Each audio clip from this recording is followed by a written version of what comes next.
In the early months of 1816, the world was preparing for a season of rebirth. In New England and across Europe, farmers sharpened their plows and sowed their seeds, expecting the gentle warmth of June. But the warmth never came. Instead, the sky turned a bruised, sickly gray, and a cold wind began to howl from the north. On June 6th, the residents of Albany, New York, woke up to a nightmare. 6 inches of snow covered the budding crops. In the hills of Vermont, the frozen ground killed every single seedling. People shivered in their summer clothes, staring at a landscape that looked more like January than June. The birds that had returned for the spring froze in the trees, falling like stones to the frozen earth. It was as if the sun had forgotten its duty. Nature was broken. Whispers of the apocalypse spread through every village. Was this a punishment from God? Had the sun burned out? No one knew. They only knew that without a harvest, death was coming. The sun itself appeared as a pale, weak disk through a permanent, dry fog that no rain could wash away. It offered no heat, only a ghostly, dim light that made the days feel like an eternal twilight. Rivers that should have been teeming with life were choked with ice. The cycle of the world had stopped. This wasn't just a cold snap. It was the beginning of the most desperate year in modern history. The year summer died.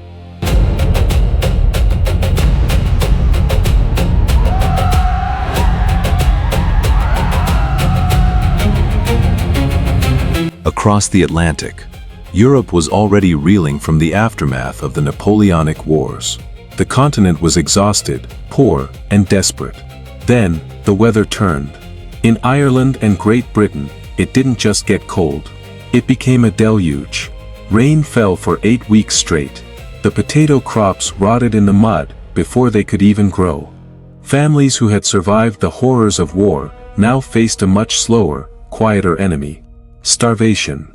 Bread prices skyrocketed, turning a simple loaf of wheat into a luxury for the rich. Hunger turned to rage. In France and Switzerland, grain wagons had to be protected by armed guards. Riots broke out in marketplaces as people fought over handfuls of grain. With hunger came disease. Typhus began to spread through the weakened populations of Europe, claiming thousands of lives that the cold had spared. Tens of thousands of people abandoned their homes.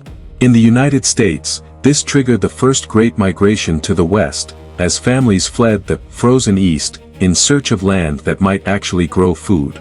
The silence of an empty barn is a terrifying sound to a farmer. 1816 was a year of silence, broken only by the sound of the freezing wind.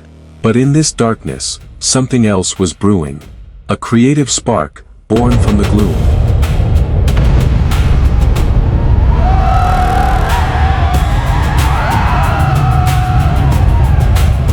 In the summer of 1816, a group of young brilliant writers gathered at the Villa Diodati in Switzerland. Lord Byron, Percy Shelley, and a young woman named Mary Godwin. The weather was so foul, so relentlessly dark and stormy, that they were trapped inside for days. The luxury of Geneva was replaced by a claustrophobic, candlelit nightmare. To pass the time, Lord Byron proposed a challenge. Each of them must write a ghost story. The gloom outside seeped into their minds. As thunder shook the villa, Mary had a vision.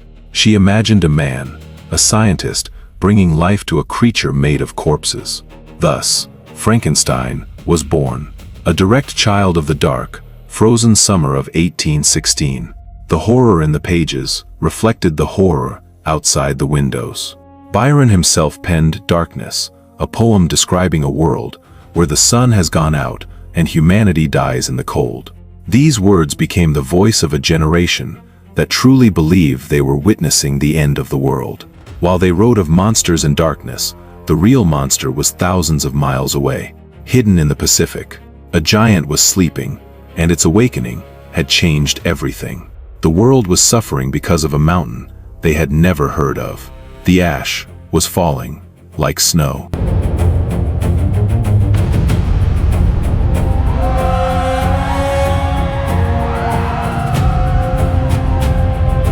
In In April 1815, on the island of Sumbawa in Indonesia, Mount Tambora exploded. It remains the most powerful volcanic eruption in recorded history. The explosion was so loud, it was heard nearly 2,000 miles away.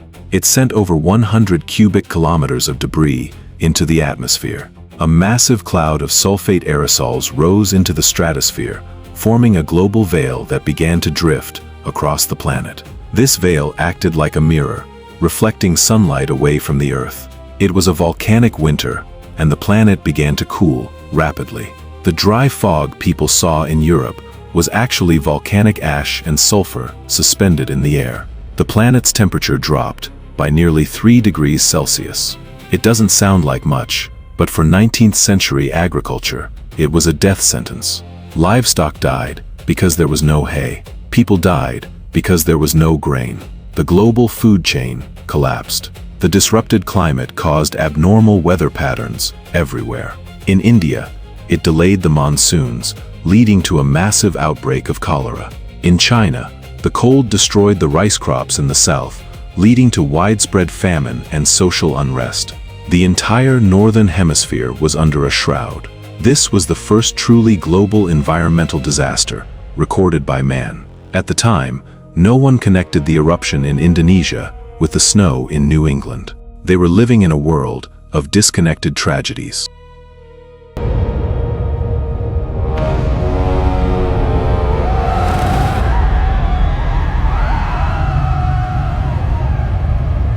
People flocked to churches, praying for the sun to return. They didn't realize that the sky itself had been poisoned by the Earth's fire. The world was on pause, waiting for a summer that was already dead. By the end of 1816, the world began to slowly recover. The ash started to settle. The sun began to feel warm again. But the world was changed. The migration to the American West changed the map of the United States forever. In Germany, the lack of oats to feed horses inspired the invention of the Lauf machine, the ancestor of the modern bicycle. We remember the wars of the 19th century, but we often forget the year nature turned against us. Tambora still sits in Indonesia, a quiet reminder of the power beneath our feet. Could it happen again? In our modern, interconnected world, a volcanic winter would be even more catastrophic. The year without a summer was a preview of how fragile our civilization truly is. Every time you see a dark, hazy sunset, remember 1816. The stories written in that darkness still haunt our dreams today. History is full of stories time forgot, but at Obscure Ages, we bring them back to life. Subscribe and never miss another journey into the past.